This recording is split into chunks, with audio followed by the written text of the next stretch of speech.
سے فائدہ ہو رہا ہے، اور اپنی دعا میں یاد رکھیے گا۔ چلیں انشاءاللہ عرض کرتا ہوں۔ تو آپ کی خدمت میں درخواست پیش کی ہے کہ آپ ریگولر اس کو دیکھیں تاکہ معلومات حاصل ہوں، اور دیگر مسلمان بھائی بہنوں میں ذرا ترغیب دیں اور ان میں دیکھنے کا جذبہ بیدار کریں، تو انشاءاللہ آپ کے لیے بھی بہت بڑا ثواب جاریہ ہوگا۔ جوابات کی طرف آتے ہیں۔ ایک یہ میرے پاس آفر کویسچن تھا کہ کیا شوہر بیوی کو گالی گلوچ کر سکتا ہے اور کیا مار پیٹ کر سکتا ہے یا نہیں؟ اور اگر بیوی منع کرتی ہے تو کہتا ہے کہ بحیثیت شوہر کے میرا حق ہے کہ میں یہ کام کر سکوں، تو کیا حکم شرع ہوگا؟ دیکھیں، ہم اکثر یہ سمجھاتے ہیں کہ میاں بیوی کو چاہیے، جو ابھی میاں بیوی ہیں یا جن کی شادیاں ہونے والی ہیں، کہ وہ شادی سے پہلے ہی ان تمام چیزوں کو سیکھیں کہ شوہر پر کیا کیا فرض ہے اور بیوی کا کیا کیا حق ہے۔ اسی طرح بیوی کو جاننا ضروری ہے کہ شوہر کے لیے مجھ پر کیا کیا حق ہے اور میرے اپنے فرائض کیا ہیں۔ یہ جتنے لڑائی جھگڑے فتنہ فساد اکثر ہوتے ہیں، میں چونکہ ایک مفتی کی حیثیت سے کام کر رہا ہوں اور پورے ورلڈ سے میرے پاس یہ جھگڑوں کے مسائل آتے ہیں۔ یہ نہیں ہے کہ یہ ہندوستان پاکستان میں ہوں اور آپ یہ کہیں جی ہاں یہاں شاید کم پڑھے لکھے لوگ ہیں اس وجہ سے ایسا ہو رہا ہے۔ باہر کے ملکوں میں بھی ایسا ہو رہا ہے، پڑھے لکھے لوگ ہیں لیکن وہ جہالت والے کام کرتے ہیں، اور یہ تمام معاملات جو پاکستان ہندوستان میں آپ کو نظر آئیں گے یا ایشیا میں آپ کے لیے آپ کو نظر آئیں گے، یہ باہر بھی بہت زیادہ نظر آتے ہیں اور لوگ ہم سے کویسچنز کرتے ہیں۔ اس کی میں نے جو سب سے بڑی وجہ دیکھی ہے وہ یہی ہے کہ پہلے حقوق نہیں سیکھتے، اپنے فرائض معلوم نہیں ہوتے۔ شوہر کو اتنا تو پتہ ہے کہ میں شوہر ہوں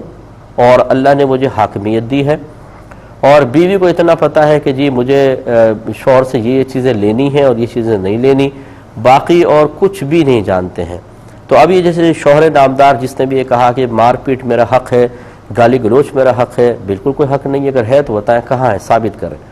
اگرچہ نبی کریم صلی اللہ علیہ وسلم کی طرف سے بلکہ قرآن کی طرف سے بھی بیوی کو مارنے کی اجازت موجود ہے، لیکن وہ مارنے کا مطلب یہ نہیں ہے کہ آپ اس کی ہڈیاں توڑ دیں، اس کو تکلیف پہنچائیں، بلکہ وہ ایک صرف تنبیہ کا، ایک دھمکانے کا طریقہ ہے، اور اس کو سکھایا گیا ہے، اور وہ بھی اس صورت میں جب آپ یہ دیکھیں کہ بیوی خلاف شرع کوئی کام کر رہی ہے، اور اس وقت آپ کو اس کی اجازت ہو سکتی ہے۔ باقی شوہر کو چونکہ پتہ ہی نہیں ہوتا کہ بیوی پر شوہر کے لیے کھانا بنانا واجب نہیں ہے، کپڑے دھونا، برتن دھونا واجب نہیں ہے، اسی طرح گھر کی ڈسٹنگ صفائی کرنا بیوی کے اوپر واجب نہیں ہے۔ اگر وہ کر رہی ہے تو احسان کر رہی ہے،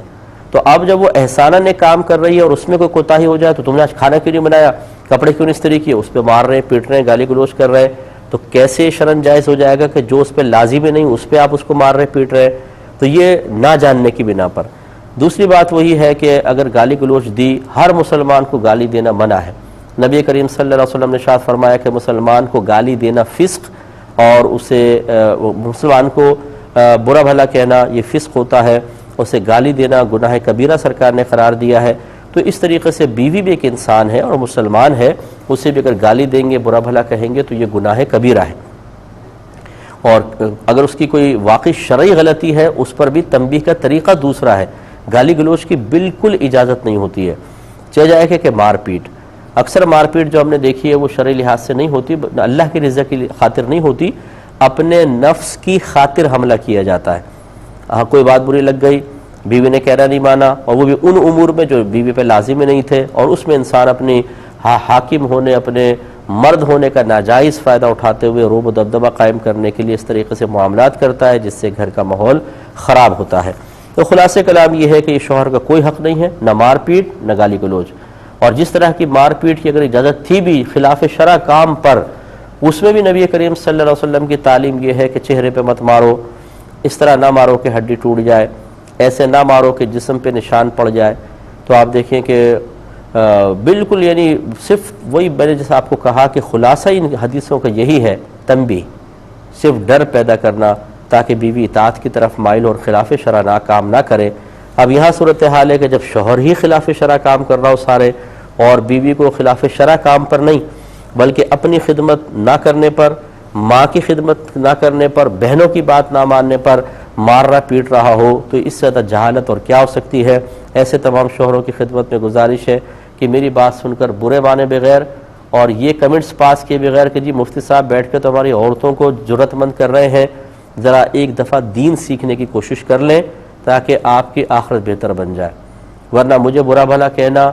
یا مطلب مولویوں کو برا بھلا کہنا، اس سے آپ کو کچھ بھی حاصل نہیں ہوگا. ہمارا تو بال کبھی بیکار نہیں ہوگا. آپ جب قبر میں پہنچیں گے تو وہاں سخت جو عذاب اگر آپ کا منتظر ہوگا اور آپ کو اس کا سامنا کرنا پڑے گا، تب آپ کو سمجھ میں آئے گا کہ واقعی دینداروں کا مذاق اڑانا، اللہ تعالیٰ اس کے رسول کی تعلیمات کو اپنی نفسانی خواہشات کو بنیاد بنا کر رد کر دینا، بلکہ ان کو برا بھلا کہنا، بلکہ ان کے خلاف عمل کرنا کس قدر نقصان کا باعث ہے. لہٰذا ایسے شوہر حضرات سے گزارش ہے کہ ایسا بالکل نہ کریں. جس نے اپنی بیوی کو مارا پیٹا اور شرعی کو وجہ بھی نہیں تھی اور گالی گلوچ دی ہے، تو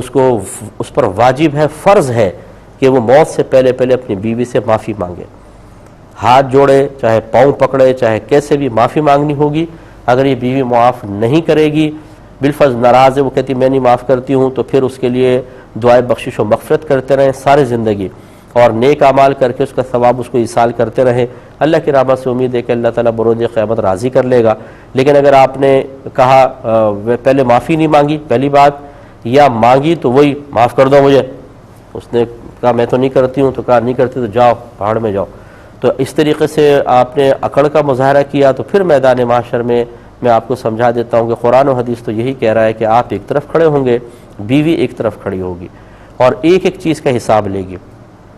یقینی سی بات ہے کہ جب تک مظلوم ہوتا ہے، وہ دبتا رہتا ہے اور مجبور ہوتا ہے تو ہر طرح کے ظلم کو سہتا ہے. لیکن جب اس کو ظلم سے نجات ملتی ہے، مجبوری کی کیفیت اور حالت ختم ہوتی ہے، تو پھر وہ شیر ہو جاتا ہے. پھر آپ نے دیکھا ہوگا کبھی میڈیا پر کسی شوہر نے ظلم کیا اور بیوی تھانے پہنچ گئی اور بیوی کو موقع مل گیا تو وہ جوتی اتار کے بھی مارتی ہوئی نظر آئی ہے تھانے کے اندر شوہر کو، تو ویسے بڑی ڈرتی تھی وہ. تو اسی طرح میدان محشر میں اس سے کہیں زیادہ سخت معاملہ ہوگا کہ جس بیوی کو آپ نے دبایا تھا، جس کے اوپر ظلم و ستم کیے تھے، اپنے انجام کی پرواہ کیے بغیر، یا دنیاوی طور پہ آپ کو ہر طرف پروٹیکشن نظر آئی، یہ طاقتور نہیں ہے، اس کے پیچھے کوئی نہیں ہے، اس کے بھائی نہیں ہے، اور میری تو بڑی سورس ہے، میں طاقتور بھی ہوں، پیسہ بھی میرے پاس ہے، تو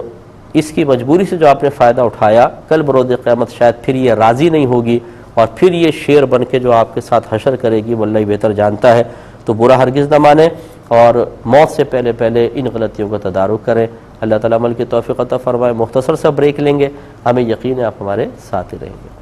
بسم اللہ الرحمن